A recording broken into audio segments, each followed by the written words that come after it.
Kakatiya university భూముల ఆక్రమణలపై ప్రభుత్వం సీరియస్గా ఫోకస్ పెట్టింది. వర్సిటీ భూములను ఆక్రమించి ఇల్లు కట్టుకున్న కేయూ ఉద్యోగులకు షోకాస్ నోటీసులు జారీ చేసింది. ఇప్పటికే విజిలెన్స్, రెవెన్యూ అధికారులు సర్వే చేశారు. ఆక్రమణకు గురైన భూములను గుర్తించి అక్కడ నిర్మాణం చేసిన భవనాలకు మార్క్ చేశారు. దీనిపై రెవెన్యూ డిపార్ట్మెంట్ నుంచి నివేదిక కేయూ అధికారులకు అందించింది. అక్రమ నిర్మాణాలు చేసిన వారికి జీడబ్ల్యూఎంసీ నుంచి నోటీసులు ఇప్పించినట్లు చెబుతున్న యూనివర్సిటీ రిజిస్ట్రార్ ప్రొఫెసర్ మల్లారెడ్డితో Krishnamohan face to face. Kakatiya university భూముల ఆక్రమణపై ఇప్పటికే ప్రభుత్వం దృష్టి సారించింది. విజిలెన్స్ అండ్ ఎన్ఫోర్స్మెంట్, విధంగా రెవెన్యూ, ఇతర అధికారుల ఫిజికల్ సర్వే కూడా పూర్తి చేశారు. ఎంక్రోజ్ అయినటువంటి బిల్డింగ్లను కూడా గుర్తించి మార్క్ చేశారు. దీనికి సంబంధించి కాకతీయ యూనివర్సిటీకి సంబంధించిన ఉద్యోగులు కూడా కొంతమంది ఈ ఆక్రమణలో ఉన్నారు. అదేవిధంగా మరికొంతమంది బిల్డింగ్లు కూడా ఇక్కడ కట్టారు. వీటన్నిటి మీద కూడా యూనివర్సిటీ ఎలా ముందుకు అడుగులు వేయబోతుంది తెలుసుకునే ప్రయత్నం మనతోటి కాకతీయ యూనివర్సిటీ రిజిస్టర్ ప్రొఫెసర్ మల్లారెడ్డిని ఆయనతో మాట్లాడడం. సార్, ప్రస్తుతం కాకతీయ యూనివర్సిటీకి సంబంధించి అసలు ఎన్ని ఎకరాలు ఉంది, ఎన్ని ఎకరాలు ఎంక్రోజ్ అయింది, ఇందులో ఎన్ని నిర్మాణాలు ఉన్నట్టుగా మొన్నటి సర్వేల ద్వారా తేలింది? దాదాపు అప్పుడు 670 ఎకరాల పైన ఉండాలి కాకతీయ యూనివర్సిటీకి land. Government Osman university P సెంటర్గా ఉన్నప్పుడు ఉస్మాన్ యూనివర్సిటీనే ల్యాండ్ అక్వైర్ చేసింది. అప్పుడు పీ సెంటర్గా ఉండే 670 ఎకరాల పైన ఉండాలనేది మాకు ఒకటి. ఎందుకంటే ల్యాండ్స్ కమిటీ కూడా ఒక ఎగ్జిక్యూటివ్ కౌన్సిల్ సబ్ కమిటీ నిర్ధారించిన దాన్ని బట్టి 670 ఎకరాలకు పైన ఉండాలి. అయితే ఆ మధ్యన ఒక డిజిటల్ సర్వే చేసిండ్రు, కానీ దాన్ని మేము యాక్సెప్ట్ చేయలేదు సేమ్ కమిటీ. ఎందుకంటే వాళ్ళు ఇండ్లు వదిలిపెట్టి కోఆర్డినేట్స్ ఫిక్స్ చేశారు. దానివల్ల మేము యాక్సెప్ట్ చేయలేదు. తర్వాత కొంతమంది స్టూడెంట్స్ కావచ్చు, లేకపోతే కొన్ని అసోసియేషన్లు ఇట్లా ల్యాండ్స్, కాకతీయ యూనివర్సిటీ ల్యాండ్స్ అన్యాక్రాంతమైన కొంతమంది ఎంక్రోచ్ అయ్యారని కాంప్లైంట్ చేయడం వలన అయితే ఏమైంది, కాంపౌండ్ వాల్ అనేది ఒకటి కూడా ప్రపోజల్ యూనివర్సిటీ అడ్మినిస్ట్రేషన్ టేకప్ చేయడం వలన అయితే అంటే మేము డైరెక్ట్గా కొంత సర్వే వాళ్ళతో చేయించాము. ఇటు కరీంనగర్ రోడ్డుకు ఈలో అండ్ ఇటు డబ్బాల సైడు.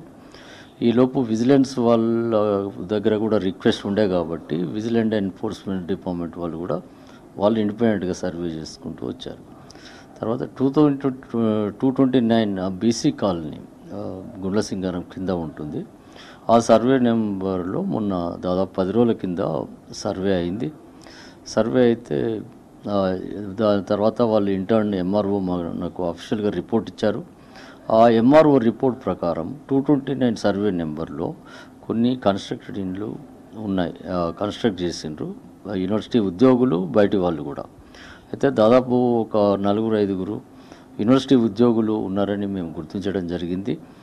వాళ్లకు నిన్న show cause notice honourable vice chancellor Vagati Karna ఆదేశాల మేరకు షోకాజ్ నోటీస్ నిన్న ఇష్యూ చేయడం జరిగింది. ఈ షోకాజ్ నోటీస్లో వాళ్ళకి ఏమని ఇచ్చారు?